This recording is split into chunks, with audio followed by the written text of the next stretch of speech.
जय परमेश्वर भाइयों। हिंदू, मुसलमान, अंग्रेज सभी देवता लोगों को जय परमेश्वर भाइयों, जय परमेश्वर। तो भाइयों, साधन उपदास महाराज लिखी किताब जगत हितकारिणी पेज नंबर 192 से पढ़ करके सुनाते। तो भाइयों, यह जगत हितकारिणी किताब साधन उपदास महाराज ने तमाम जान के बच्चे बचने के वास्ते बनाई है। तो भाइयों, हिंदू, मुसलमान, अंग्रेज सभी भाइयों से हाथ जोड़ करके अर्ज है, यह किताब जगत हितकारिणी एक बार जरूर पढ़े और पढ़ करके इंसाफ करें।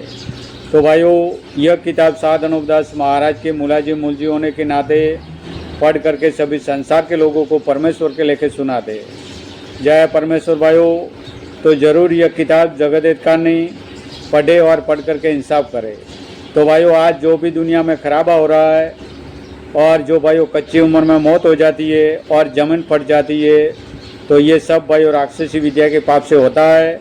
तो राक्षसी विद्या का पाप अब भी चल रहा है।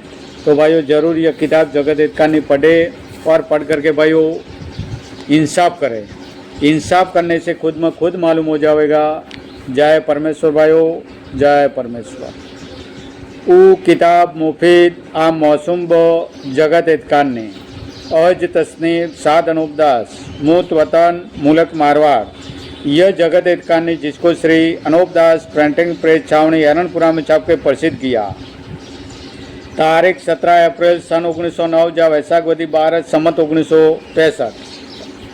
जय परमेश्वर भाइयों। तो पेज नंबर 192 नहीं लिखा है, बल्कि अपनी कौम के बचने के लिए दूसरी कौम के राजा बादशाह और गरीब गुरबा के नाम लिख देते।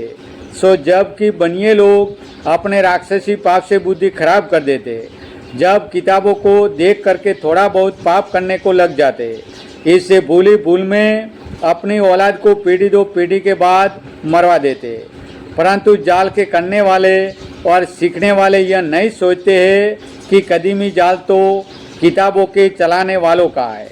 सो पूरा पाप तो उन्हीं के पास होगा कि जिन्होंने किताबें चलाई है।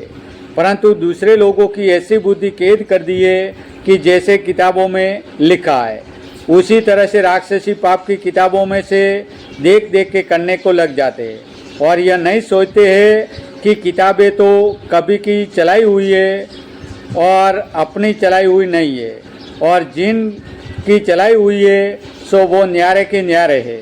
सो पाप का करना तो उन्हीं को ही याद होगा, क्योंकि किताबें कुछ आसमान से नहीं उतरी, यह तो किसी आदमियों की बनाई हुई है। इस बात का ख्याल तो कोई भी नहीं करते।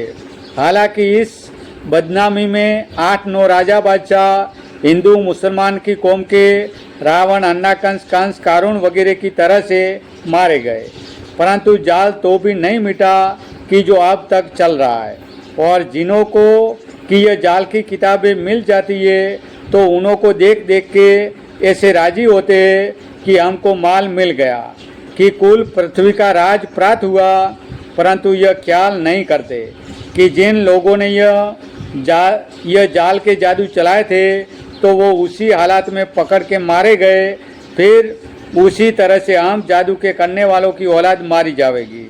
सो राक्षसी पाप सीखने वाले यह नहीं सोचते कि जब रावण वगैरह ने राक्षसी पाप को सीख के किया तो राक्षसी पाप की वजह से संसार के हाथों से मारे गए, फिर उसी तरह से हम भी सीख के करते और किताबों को देख के करते तो हमारी भी औलाद मारी जाएगी, क्योंकि यह हमारा जाल कदीमी नहीं है।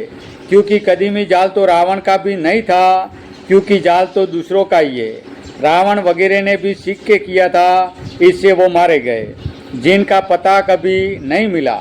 परंतु कदीमी पाप करने वाले नहीं मारे गए, बल्कि कदीमी पाप के करने वाले अब तक कदीमी पाप को बराबर करा रहे, कि जिनका किसी को भी पता नहीं कि जो दूसरे लोग भूली भूल में थोड़ो बहुत पाप सीखने को लग जाते और फिर सीख करके करने को लग जाते। सो यह बुद्धि का स्वभाव है, क्योंकि बुद्धि कदीमी पाप के करने वालों ने कैद कर दी है, जिससे कुछ खबर नहीं पड़ती है।